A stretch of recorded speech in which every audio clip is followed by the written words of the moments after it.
Welcome into the Ain't No Fang podcast with Arizona Sports, Alex Weiner and Mitch Vareldzis. And while we could be spending the entire podcast previewing opening day, the season ahead, there is far too much news to get to do that and only that. So we're going to kind of combine it a little bit. We're going to start with sort of the latest news in Diamondbacks land, and then we'll kind of get to what to look forward to with the season because, oh boy, at the buzzer.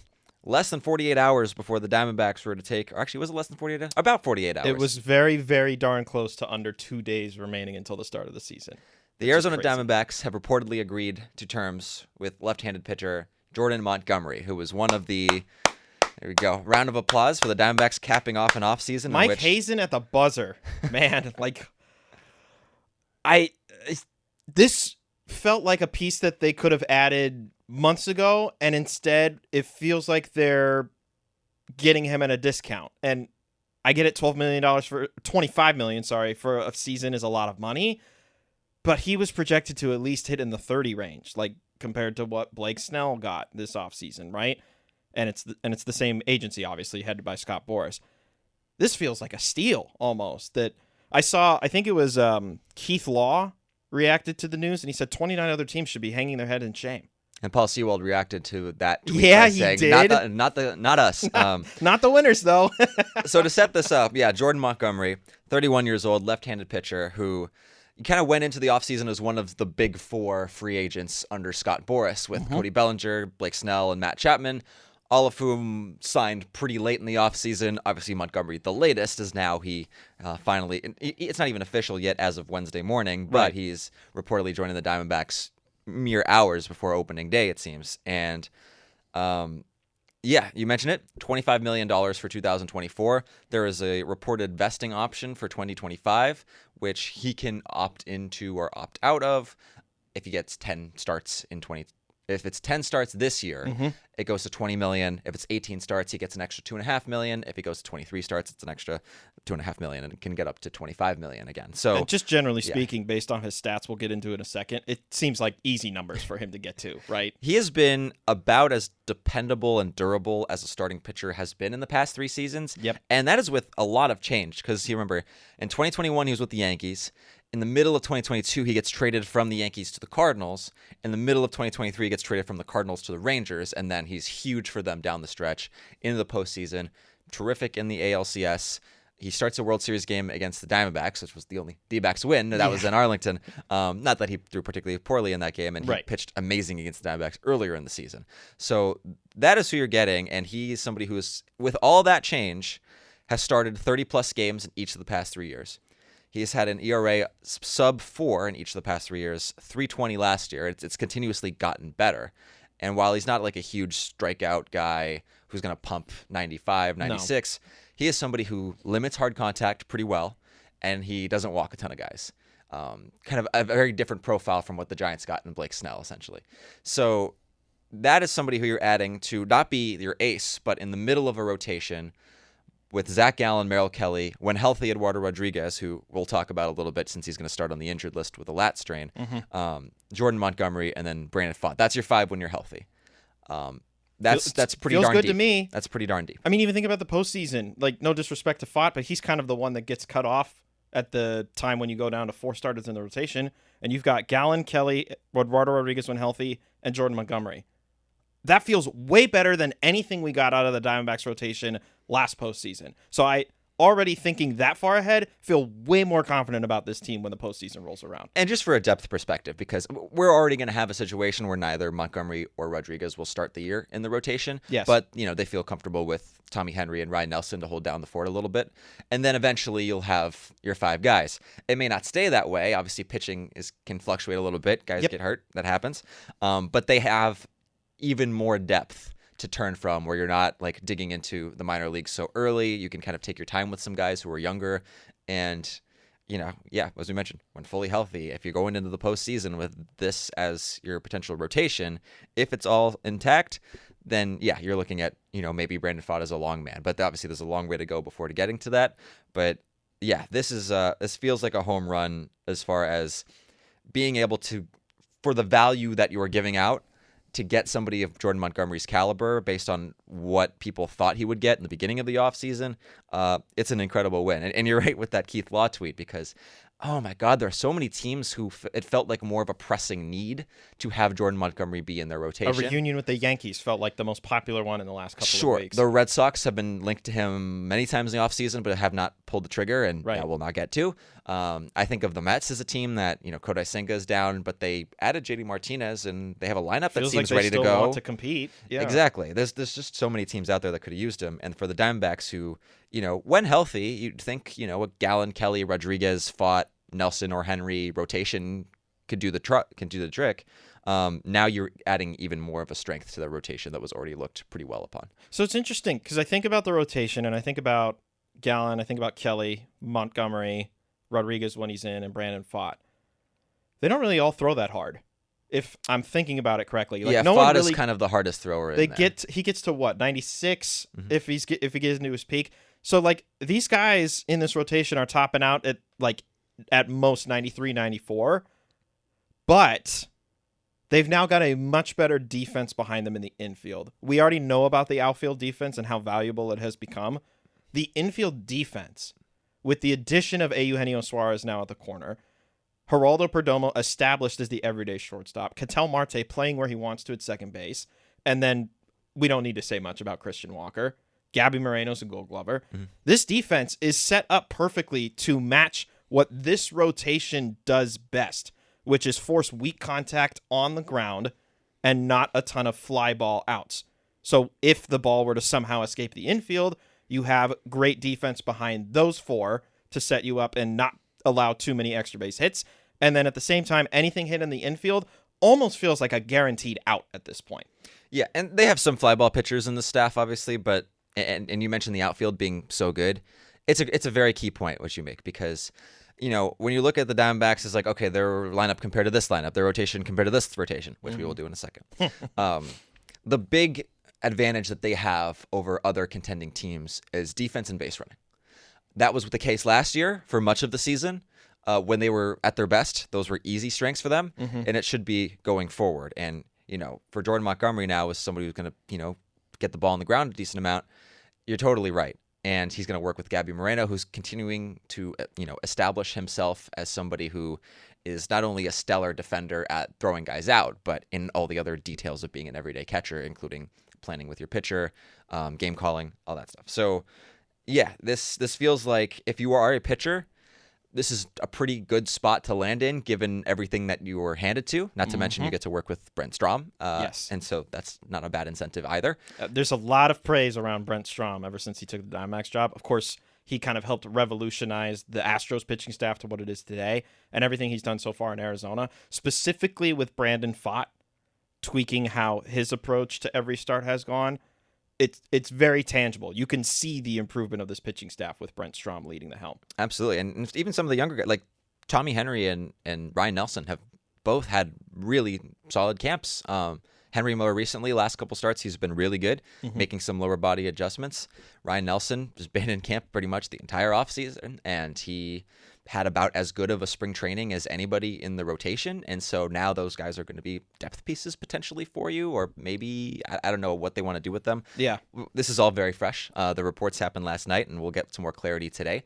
So, yeah, definitely. If you're listening to this now, by the way, I know Wolf and Luke are set to have Mike Hazen on, the GM, at 11:45. Now, as we mentioned, as of right now, this is not an official deal, but we presume this to be either close to official or official by the time that you're listening to this. So if you haven't heard Mike Hazen yet, him on with Wolf and Luke, I'm sure provides a lot more clarity as to how they were able to land Montgomery at the 11th hour, basically. Fantastic plug. And there will also be more content coming later, as Mike Hazen is scheduled to speak to the media at Chase Field later today. Follow Alex J. Weiner on Twitter. He's got the hookups, man. He's got you locked in when it comes to the Diamondbacks. I'm telling you. He's so good at what he does. Alex J. Weiner on Twitter, or X. Not what I was going for, but I do appreciate it. Let's go over what this rotation, how it kind of stacks up in the major leagues. Do you want to start with what it's set to be for right now, or what it will be when it's all fully healthy? Let's keep that entire picture kind of intact. Okay. we know what it is right now. It's going to be Gallen, Kelly. Tommy Henry is set up for the third game of the season. Yes. Brandon Pfaadt set up for the fourth game of the season. That's how it was lined up. Rodriguez was going to be the third starter. He's going to start on the Easy IL. to just put Tommy in the 3 slot. He lined up there really nicely, and Nelson was lined up for the fifth start fairly nicely. He's going to have to throw to some batters at Salt River Fields to stay sharp. But yes, that's where we're looking at. We'll see, obviously, the competition in camp for who's going to be the fifth starter kind of continues to rage on now, because if Montgomery is ready before Erod, that's a good point. They're going to have to move somebody to something else unless they go with 6 men, which I don't think they want to take days away from Zach Gallen or Merrill Kelly starting games. I know they had huge workloads last year, but those are still guys they're going to lean on this year. So we'll see, but let's take that entire picture into account. Okay. Fangraphs ranks each rotation, and they jumped the Diamondbacks up to 4th in the major leagues. Behind who, if you don't mind me asking? Let's go over it. Okay. The Atlanta Braves, they have at 3. 3. So that is Spencer Strider, Max Fried, Charlie Morton, Chris Sale, and then Bryce Elder was an all-star last year. But he's not starting in the major leagues. AJ Smith-Shawver, they gave him a couple of reps last year. Reynaldo Lopez is They're now plugging a him starter as a starter. again. Okay. He's been very good as a reliever the last few years. He was kind of up and down as a starter earlier in his career. He's going to be a starter again. Okay. So that's what you're looking at with Atlanta. Again, Strider, Fried, Morton is very good top 4, but do the Diamondbacks have sort of the advantage behind them? It depends what you get out of Chris Sale. Yes. The Phillies, Wheeler, Nola, we remember them from the postseason. Taijuan Walker, who's a little banged up right now, and then Ranger Suarez, Christopher Sanchez, and They're then really high on Christopher Sanchez too, based on how they handled him in the postseason, especially putting him in those high leverage situations. Like, I think they expect a big jump out of Sanchez, the young lefty that they have. Absolutely, and again, top 2, as good as they come in the major leagues. And then you have the Dodgers at 1. That's fair. We talked about it on the NL West preview pod. When this rotation is healthy, then you're looking at like a Glasnow, Yamamoto, Buehler, Kershaw, Bobby Miller, with like Gavin Stone, Dustin May, James Paxton is like all guys who are also in the mix there. And they're adding a Cy Young candidate right-hander, not this year, but next year. Right. He just also happens to be their designated hitter. Right. They're not healthy. No. That is going to be the question with the Dodgers all season long. Yamamoto got obviously dinged in his first start. It's a little different. Yeah. We'll see. Let's give it a few. It's time to be worried. Let's wait for a park adjustment. That is no disrespect to the people of Seoul, but that was a rather small park that they were playing in compared to some of the MLB parks. Yeah, we'll see. If by the end of April is like looks not great, then it's time to okay, what is going on here? But 100%. Yeah, when fully healthy, that I can see being obviously the best rotation in the major leagues, but it's not there yet. We don't know if it'll get there. So that's sort of a wait and see. With the Diamondbacks, obviously it's not the full form of the rotation right now as it's going to be, in theory. But there seems like more of like, okay, this is going to happen sooner rather than later, as opposed to what the Dodgers are looking at, where it's going to be more in the second half of the season. Eduardo Rodriguez, kind of an update on him. When he got the MRI results, he was pretty surprised because he didn't think it was as bad as the results said it was, with it being a strain. He doesn't anticipate missing too much time. Right. The earlier he can get up baseball and start throwing again, the better, because then he can kind of build himself back up to be ready for it. So, we'll see. It's, not something that's going to cost him the first half of the season or necessarily. Maybe a month or so, if anything. Right. And that's speculation. We'll see exactly. Yeah. But it's not expected to be particularly deep into the season. And then Montgomery is just about building up. So, how many starts will he need to get there? How many live bullpen sessions at Salt River? That's something that we're going to learn a lot more of in the next, couple of days. So, but it seems like, if you told me by the end of April they will have their full rotation, that seems more believable than, some other teams who are battling some more serious injury stuff. Right. I agree with that. And then when you look behind them, the Giants are really interesting because it's the Webb, Snell, Cobb, Harrison, Robbie Ray group that, again, when fully healthy, that's pretty dangerous. Jordan Hicks will be the difference for that rotation. I think we've got, if you're looking at the Giants, they've clearly established 1-2 with Webb, Snell, whenever Snell's ready to enter that rotation. Kyle Harrison is still very young, very raw. We've talked about him a lot in the NOS preview pod. You don't have Robbie Ray for right now. You don't have Alex Cobb for right now. They could take half of the season before they fully return. Jordan Hicks is getting stretched out as a starter for, to my knowledge, the first time in his Major League Baseball career.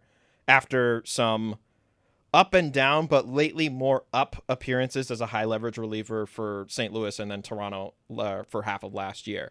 He's going to make the difference for that rotation going forward just because this is also new to him. And he's now on a team that, when you look at the roster and the way things are set up in the NL West, they're very clearly trying to compete for the division or a wild card spot this year. So he started a little bit for the Cardinals a few years ago, but like he's 8 career starts. This is not something that he's like used to necessarily. So we'll see how that goes. But I guess, getting back to the Diamondbacks here, it's like, where do they stack up in all this? It's right at the top.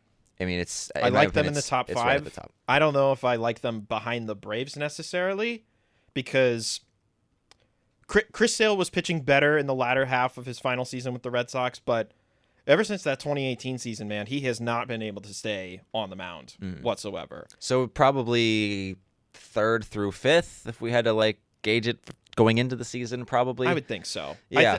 I think where Fangraphs has him right now is a pretty solid spot. I just don't know if I agree with the Braves being ahead of the Diamondbacks right now, because even when Sale's healthy, I don't know what we're supposed to expect out of him. I mean, he's way older than he was back in that 2018 season. I mean, way is an exaggeration, but the point being is that you put a lot of mileage on that arm. He's pitched a lot in the postseason when he was with Boston, and he was also started as a reliever and then stretched out to a starter where he became very successful with the White Sox.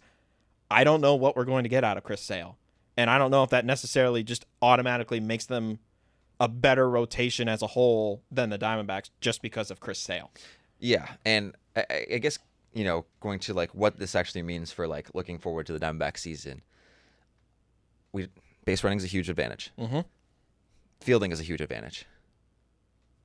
Starting pitching is now a huge advantage. That, going into the offseason, you still had your top 2 guys. Mm-hmm. Brandon Pfaadt was coming along, but now you legitimately have created one of the top 5 rotations in baseball, it seems like. And so, I mean, they had a solid top 2 last year, and then they just added 3. They added 2 dudes in free agency that could easily argue to be a top.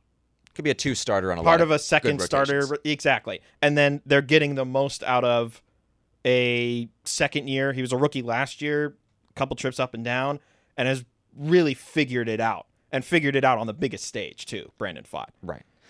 Let's go to the bullpen, because we have news there too, unfortunately. Mm-hmm.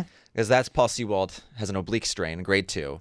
That's going to cost him the first chunk of the season. When asked about a timeline, he doesn't know one. They don't know one exactly, but he said he's not going to make the first road trip. He's probably not going to make the homestand after that, and then we'll see after that.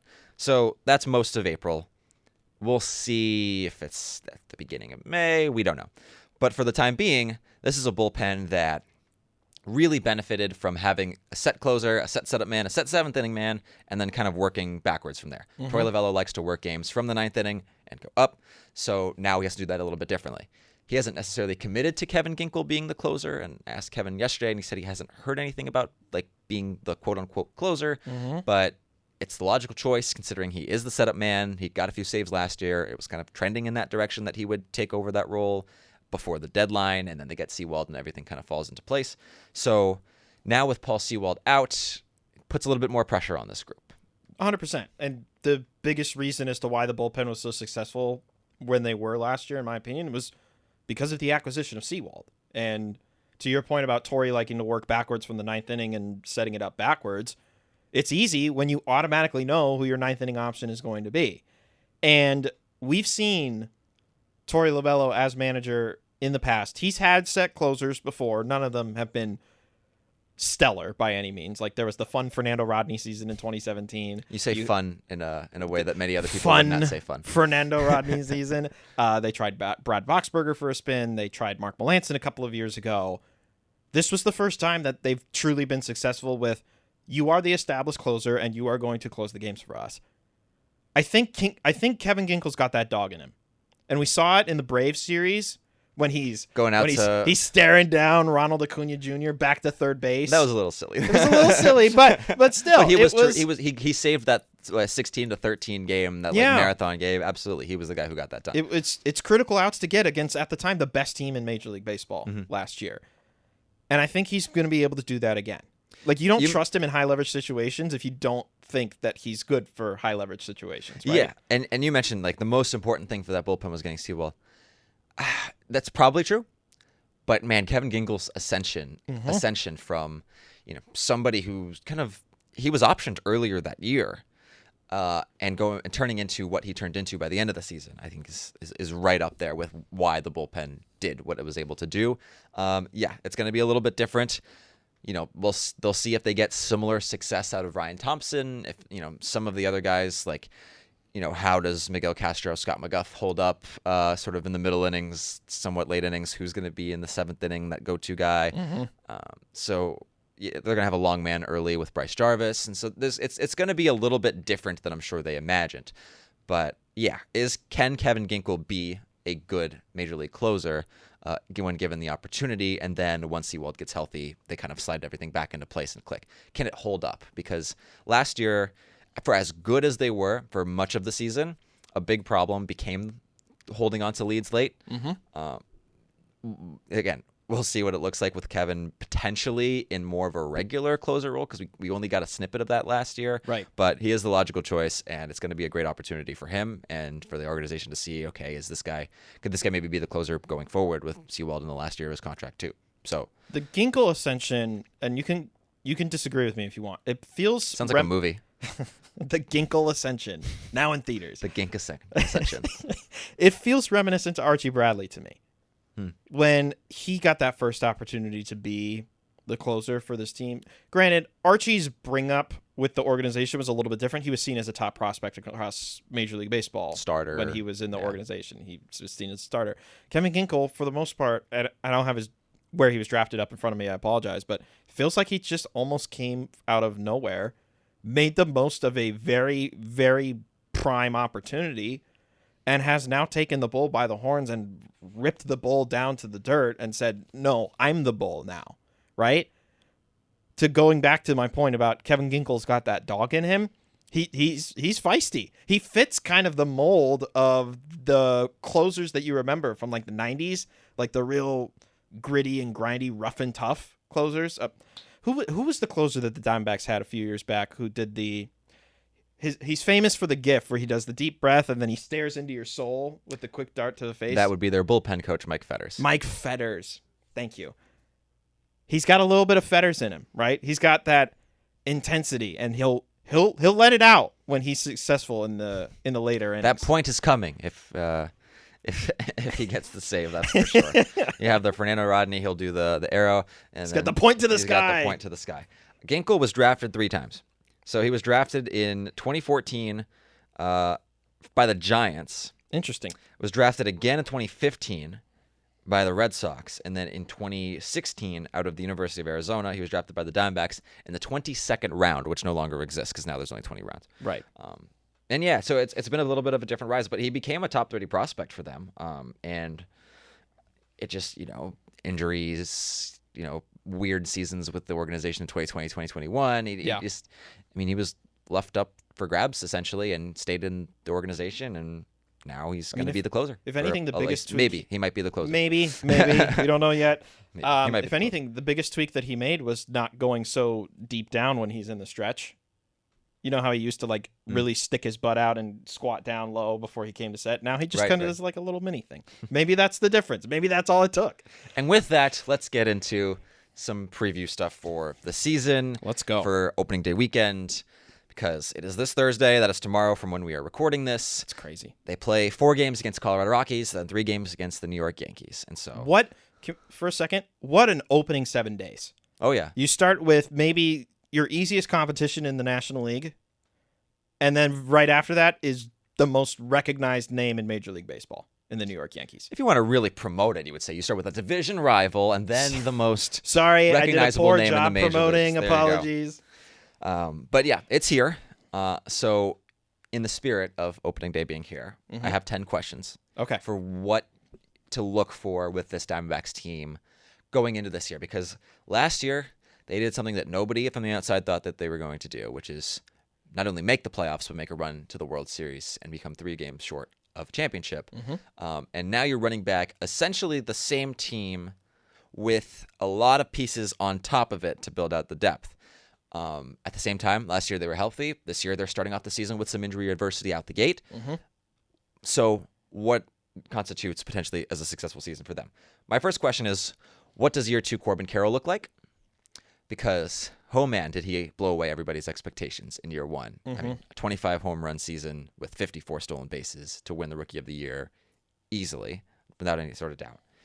What does this second year look like? Is there a Julio Rodriguez sophomore slump, quote unquote, something that happens in there? But is also he somebody still who the face of their team, right? But or is he somebody who has, sort of this, the mental fortitude to continue to adjust as the league adjusts to him? We saw it a little bit last year. He went a little bit of a funk in the second half of the season, but he fought his way out of it and then was amazing early in the postseason for them. So does what his does that career look like? go and turn into what Ichiro was after his rookie season, or does his career turn into what Chris Coughlin, who was a rookie of the year, was after? Well, I could have said Chris Coughlin. I could have said Kyle Lewis. I went with Chris Coughlin. I felt like that one was more random enough of I feel won a pretty Rookie of the Year safe award. to say that will not be the case. We would hope so, right? I feel pretty safe that would not be the case. You don't just get the Rookie of the Year because you were average your rookie season, right? You got the Rookie of the Year award because you were the best rookie.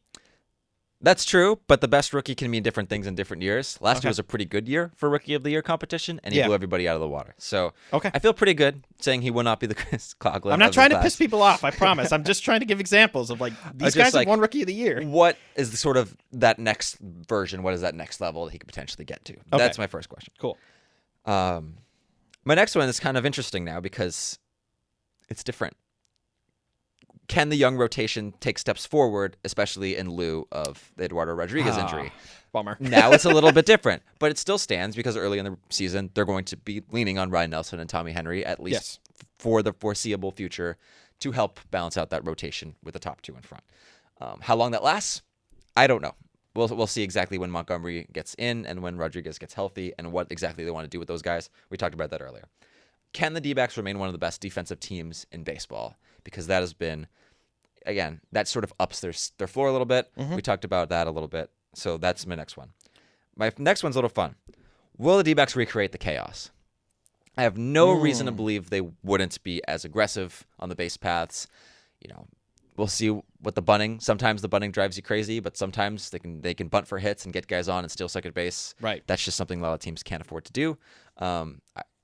We'll see will they kind of have that same sort of energy with them with some of the new guys coming in? Because Eugenio Suarez, Jock Peterson, these are not guys who are going to necessarily drop down a bunt, steal second base, all that kind of stuff. But now with Dave McKay coaching them, does that look a little different? It's interesting because I can't remember who pointed it out, but the Diamondbacks kind of somewhat pivoted from, they still obviously have Corbin Carroll and Alek Thomas is expected to be the starting center fielder, but they kind of pivoted a little bit away from the find your way on base and then just, steal bases or they create have some havoc thump for the in there infield. now. A lot more thump with Suarez and Peterson, and whenever Grandal Grichuk is healthy to go, even Lourdes Gurriel Jr., like bringing him back and now making him the everyday left fielder kind of has established what this lineup is on a day in, day out. I mean, I think about Corbin Carroll's going to be at the top for most games. When it's a lefty, I assume he'll slot to second. But then after that, you've got Cattell.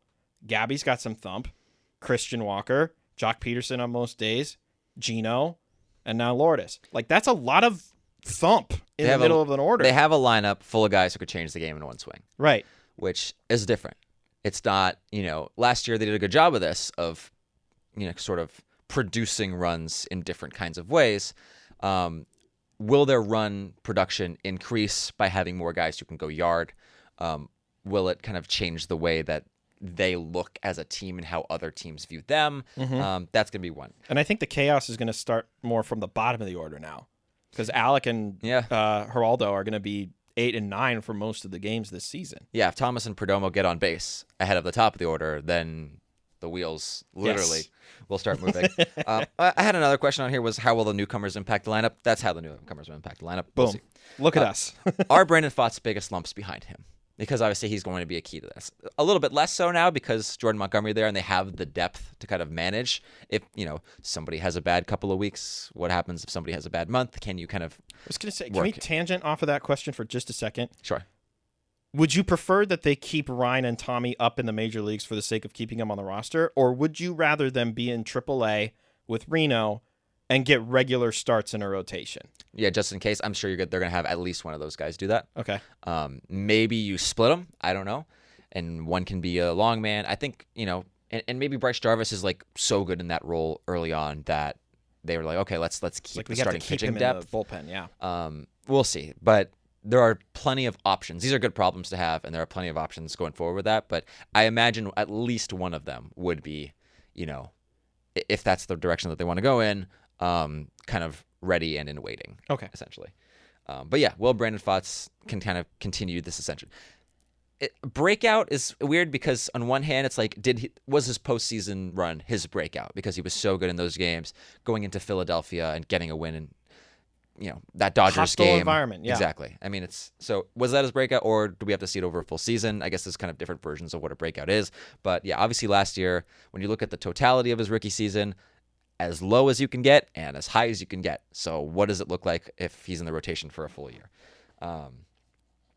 Will the bullpen hold up without Sewald? We kind of went over that a little bit. Mm-hmm. How do the Diamondbacks match up with their National League opponents? I feel better about them now than I did 24 hours ago. Absolutely. Which is the easiest thing to say, right? We went over the West, but when you look at the National League as a whole, there's a lot of teams that you can kind of see in the middle, right? The Braves and the Dodgers you'd think would be, the top two teams by record, just based on how they did last year and what they did this offseason. Yeah. But then you look at sort of who could potentially be in that next tier. We did this a little bit during the West preview, but like the Phillies, the Diamondbacks, the Padres, losing a lot of talent but getting Cease, the Giants doing everything that they did. The Cardinals getting Sonny Gray, who's injured at the start of the season, but he's, going to be in there. I think I'm more down on St. Louis than most people would be. I think people are expecting to bounce back. I don't necessarily see it. I mean, they could have gone out and gotten Jordan Montgomery and instead got Lance Lynn and Kyle Gibson. These are innings eaters, but guys who are not coming off of the best seasons, especially Lynn. The team in the National League as a whole I'm most curious about, I think, is the Cubs. Not only did they retain Cody Bellinger, they're bringing in Shota Imanaga from overseas. Mm-hmm. They got Craig Counsell as their manager. Like, they were able to swoo a division rival manager out of Milwaukee and into Chicago. Absolutely. And the biggest thing for the Cubs last year was they had a plus run differential, but they absolutely crapped down the stretch of the season when they were in prime position for a wild card spot. Craig Counsell's not going to let that happen as the manager of this Cubs team. They're the ones that I'm watching the most in the National League. The Diamondbacks beat the Cubs 6 times out of 7, and that's always good. That and what they were able to do against the Reds, another fascinating team for this season, was a big reason why the Diamondbacks made the postseason. And the Reds are another one. A lot of young talent. They bring in Frankie Montas. They bring in some guys to kind of lift the floor. Heimer Candelario. And then you kind of look at the East, and the Marlins, their rotation's banged up, and that's their strength. So I'm not sure what to expect. They also went through the front office change. Yeah. And I don't know how she walked away. Kim Ng leaving is going to affect how the team's set up. But they're going with like the Rays thing because they get Peter Bendix from Tampa Bay, and they want to do that. She set the roster up better after the trade deadline last year. Like, they've retained Josh Bell and Jake Berger. Those are big bats in the middle of that order. But the most of it is just kind of, I look at it, and they're probably going to be carried by young pitching again, but the young pitching has been so inconsistent year in and year out. I mean, it's a pretty talented rotation, but it's banged up at the start of the season. Yeah. We'll see. The Mets, we talked about this a little bit beforehand, as a potential, like, why didn't they go out and get Jordan Montgomery? Good lineup. Lots of questions with the rotation. Mm-hmm. So there's a lot of teams in the middle. And how do the Diamondbacks stack up? It feels like they've built enough depth, especially on the rotation side, that you would think maybe they're going to be on the upper echelon of that. Mm-hmm. So, but obviously, we'll see. There's not a lot of teams who are like not going for something. The Mets even kind of reshuffling everything. They go out and get JD Martinez. That's a good lineup. Yeah. Last one. What is a successful season for the Diamondbacks? Oof. More wins than last year and retaining wild card position, I think, is the simplest answer. They won 84 games last year, backed their way into the postseason as the 6th seed in the National League. I want better than that this year. Will I be upset if they don't win the division? No, not necessarily. I'd kind of expect the Dodgers to win the division again. Would I be disappointed if they gotten into the playoffs as a 6th seed with the same amount of wins as last year? Yeah, because they spent this offseason trying to improve. As you mentioned, stretch out the depth. Like, this team should be at least 4 wins better than they were last year. So put them at 88 for me. 88 wins in a wild card spot. A better wild card spot than they were last year. They're going to deal with some injury stuff early, so we'll see how they handle it. Mm-hmm. it's not the easiest schedule in the world early in the season either when they will be dealing with that. The Rockies are first, but then it's the Yankees. They'll face the Braves. The Orioles early in the year, too. Then when they come back home, it's the Cubs and Cardinals. And then, they also have a road series against the Giants in April. So it's going to be a tough schedule early. I think making the postseason again is a big deal, just to sort of establish yourself as a team that can get here year in and year out with this core, and then you continue to build from that. That's what I would think it would be, just getting into the obviously, if they get in with like 79 wins and there's some weird season where everybody has 75 wins, that's a little different. Sure. You'd like to win more games than last year, but at the same time, that's going to be something to look for. Right. I had a bonus one. What's Jordan Lawler's role going to be eventually on this team? That's a big deal, but that's something that we can talk about down the road. Can I double down and say what's Blaze Alexander's role going to be? Because we'll see. We haven't heard anything officially on him yet. The roster will come out in a few moments. That's why I'm not going to go so deep into the weeds of the roster because that'll be outdated. It's just timing wise. This is when we can do it. Yeah. So we'll see if Blaze Alexander makes the roster or not. Obviously, he's been the hot hand all spring training. Prospect who could do hit a lot. Ridiculously far home run yesterday. Yeah, My into gosh. into the old TGI Fridays, the cold beer and cheeseburgers. Unbelievable. He's been amazing this spring. So we'll see if he's sort of that versatility infielder. Before we go, because stuff is happening, we need to get over to Chase Field, and opening day is just like less than 2 days away. It's unbelievable. It's tomorrow. Let's do a little bit opening day trivia, and I'm gonna kind of go kind of rapid fire with you. I like this. Okay. I figured let's do some Diamondbacks. It's kind of trivia, but it's sort of like the all opening day team for the Diamondbacks throughout their history. Okay. And I'm gonna go rapid fire. It gives you an excuse if you're sitting there going for like 15 seconds and you can't get it if it's obvious. This gives you the excuse. It's too fast. I couldn't think of it. Okay. So I'm gonna give you like 5 seconds before I cut you off before each one. I'm gonna name a position. You tell me who started the most games there on opening day in Diamondbacks history. Okay. Don't ask me catcher. We're gonna start there though. Oh boy. This one should be more obvious. I know the answer. His bobblehead's over here somewhere. Miguel Montero. There it is. I think it's like right over your head. There he is. Miguel Montero. He is number 5. First base. Paul Goldschmidt. Easy, the one. Walker's catching up to him a little bit, but Paul Goldschmidt is the guy. Will he surpass him this year, kind of catching up, or no? No, okay. Not yet. Goldschmidt has 7. Walker's about to be 5. Gotcha. Second base. Cattell? Yep. Okay. Cattell has 4. It's about to be 5, which is kind of crazy to think about because he has also started in other positions. He's been here since, 2017 now? Man, that's crazy to think First about. trade that Mike Hazen made was for Cattell Marte and good Taijuan one. Walker. Yeah, it worked out pretty well. Third base. This one's harder. This one's harder because it's an older player. Matt Williams. Yep. Yay, look at me. Just edges out Jake Lamb. Wow. Shortstop. Jake Lamb. Counsel? No. Darn. If I had to give it one more guess while quickly thinking about it, Tony Womack? Nope, he was second. Okay, hit me. You're forgetting Nick Ahmed. Oh. There you go. Oh, I'm such a bad Diamondbacks trivia person. Oh, no. You got the right. I mean, I'm sorry, you're doing Nick. pretty well before you got to shortstop. I was doing pretty That's well. Giants opening day potential starting shortstop. That's funny, Nick Ahmed too, as well. because I'm like, don't give me catcher, and then I figured out who the catcher was in moments. All right, I'm ready. Left field. David Peralta. No. Really? More obvious than that. More? Gonzo. Yeah. Okay. Center field is a tie. I'll give you the points if you get one of them. Finley? Yep. Okay. Can you get the other? Finley and Pollock. No. It's close, though. Inciarte. No. Pass. Chris Young. CY. Oh, man. I'm spacing on like the sweet spot of when I started loving baseball. I'm embarrassed. Right field, similarly, there's 2. So if you get one. Why am I spacing on right field? A little less. One of them's fairly obvious. The other one's a little less obvious. Is that David Peralta? No. Peralta's second for left fielders, by the way. Second for left. Okay. Yeah, call me out. I don't want to take all day. Danny Batista. Okay. And Justin Upton. There you go. That's the one. So I missed on Chris Young, Justin Upton, and Nick Ahmed. Wow. There you go. DH, is it Lourdes Gurriel Jr.? No, he's never started an opening day game at DH. Really? I'll get the DH. Let's go to starting pitcher first. Okay. Most opening day starts as a starting pitcher. This one should be pretty easy. Is it Webby? No. Oh, RJ. Yeah. Okay. Webby's second. Okay. DH, can you name the 3 designated hitters who have started on opening day for the Diamondbacks? So there's been 3. There's about to be 4. So and they're all going to be different players. So 2020, would that have been... I wouldn't start with 2020. Okay. I think the other 2 were easier. So last year, that would have been... Was it Kyle Lewis? It was. Leadoff man against the Dodgers because they started a lefty. They started a lefty. Go figure. 2022.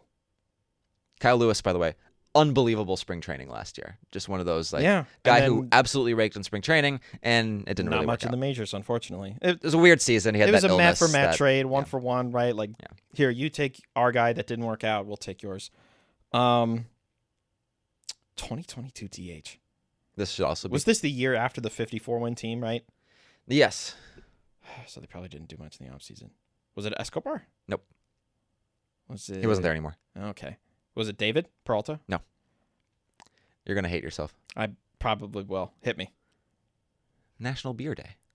Oh, my gosh. It was Seth Beer. The walk-off. He hit the walk-off home run. There you go. I left before he hit the home run. You left? You were at that game and you left? I was at that game and we left early because they were down 3-0 going into the bottom of the 9th against Josh Hader. Like, you what was it? horrid sports fan. I know. I'm the worst. Absolutely. Actually, I don't even think Josh Hader closed that game. No, wasn't it Suarez?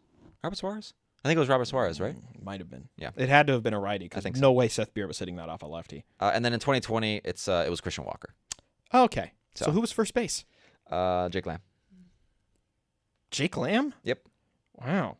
Whose idea was it to make Christian Walker the DH? Turns I out mean, to be thinking about pretty now, right? good. But yeah, those are your most popular starters on opening day for the Arizona Diamondbacks. How about that? National holiday. It is tomorrow. Can I throw in cannot one more believe it thing, is here. actually, before we Sure. wrap up? Because I'm just seeing it now. Dodgers just extended Will Smith 10 years as their All right. catcher. Well, that's interesting, too, because they have so many catching prospects. Yeah. I mean, they traded away Keibert Ruiz. Do they But still have Diego Dalton Rushing. Cartaya? Yeah, they still have Cartaya. They still have Dalton Rushing. They have a lot of they have a lot of depth there. Do they still have A.J. Ellis? No, I'm They kidding. do not, but they do have Austin Barnes. Forks up. Forks up, indeed. All right, That's I'll it. let you close now. That was all I had. That's it. Speaking to that, Diamondbacks, Rockies, Chase Field Thursday night. Zach Gallen versus Kyle Freeland. Oh my gosh, I can't believe it's already here. That's crazy. Granted, I love it. It's one of those pushes and pulls kind of thing because it's like, I can't believe it's already here. But also, spring training has lasted like 6 years. So This would be a day as if I wasn't working in this field, I would take the day off and enjoy opening day. But I work in the field. I wish I could do that, but then there you go. We're gonna be there Exactly. For Mitch Vareldzis, Alex Weiner, this was the Ain't No Fang Ain't no thing podcast about it. On Arizona Sports. Happy opening day, everybody. We'll have all your coverage on ArizonaSports.com.